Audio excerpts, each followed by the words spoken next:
And has the unfortunate man wife or children? Inquired the abbé. Yes, he has a wife, who through everything has behaved like an angel. And he has a daughter who was about to marry the man she loved, but whose family will not allow him to wed the daughter of a ruined man. He has, besides, a son, a lieutenant in the army. And, as you may suppose, all this, instead of lessening, only augments his sorrows. If he were alone in the world, he would blow out his brains, and there would be an end. Horrible! Ejaculated the priest. And it is thus heaven recompenses virtue, sir, added Caderousse. You see, I, who never did a bad action but that I have told you of, am in destitution, with my poor wife dying of fever before my very eyes, and I unable to do anything in the world for her. I shall die of hunger, as old Dante did, while Fernand and Danglars are rolling in wealth. How is that? Because their deeds have brought them good fortune, while honest men have been reduced to misery. What has become of Danglars, the instigator, and therefore the most guilty? What has become of him? Why, he left Marseille, and was taken, on the recommendation of Monsieur Morrel, who did not know his crime, as a cashier into a Spanish bank. During the war with Spain, he was employed in the commissariat of the French army, and made a fortune.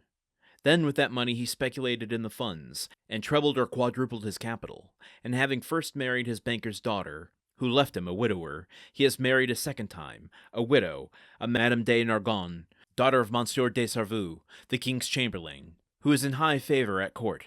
He is a millionaire, and they have made him a baron, and now he is the Baron Danglars, with a fine residence in the Rue du Mont Blanc, with 10 horses in his stables, 6 footmen in his antechamber, and I know not how many millions in his strong box. Ah, said the abbé, in a peculiar tone, he is happy. Happy? Who can answer for that?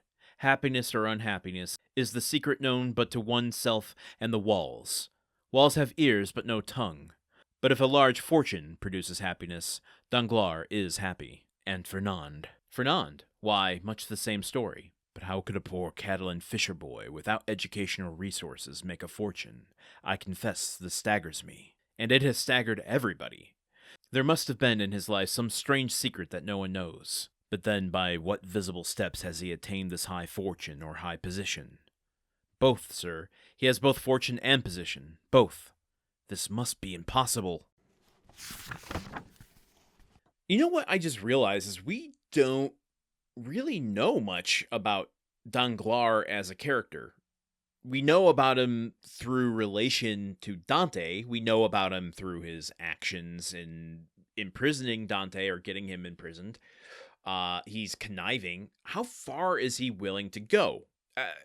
This is one of those kind of speculative moments that probably aren't helpful to anything, but I just couldn't help but wonder, once he, was employed as a banker's assistant or whatever, he invested in whatever was, close to the stock market at the time, quadrupled his capital, and then he married a banker's daughter who left him a widower.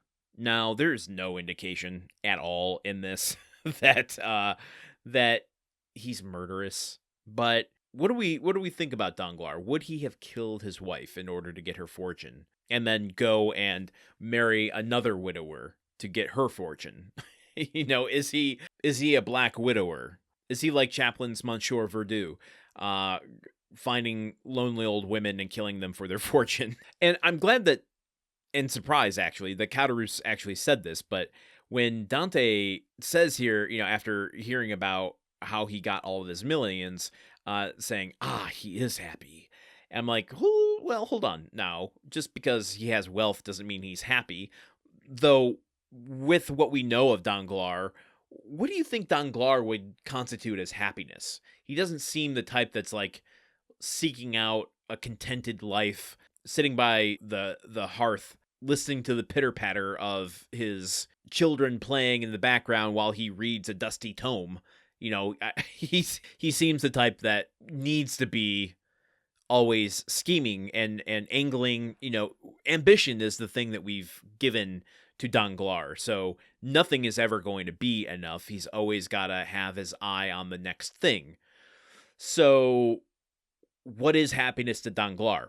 And why is Dante suggesting he is happy? He's, attributing wealth to happiness. So I'm glad, and as I said, surprised that Caderousse is the one that says, who can answer for happiness? Happiness or unhappiness is only known to the person who experiences it. But if you're saying that money equals happiness, then yeah, Danglars is a very happy man. And then we leave, Dumas isn't intending this because it's just the kind of absurdity of this podcast. We leave this passage today and going into tomorrow on kind of a cliffhanger for us, which is, how does Fernand come about his position and fortune? As Dante mentions here, how could a poor Catalan fisher boy without any education or resources make a fortune? Well, we have evidence of that in the 21st century, but it's a good question, and I am very curious to see what happens as we learn about Fernand tomorrow, as we continue here on the Countdown of Monte Cristo. Until then, I'll see you. Okay, goodbye. The Countdown of Monte Cristo is part of the Gruntwork Podcast Network. This show is produced, edited, and hosted by Landon Solano. The original text of The Count of Monte Cristo by Alexander Dumas. Theme song by Magic Solo. If you want to support the show and others like it, visit patreon.com/gruntworkpod. Thank you for listening. See you tomorrow.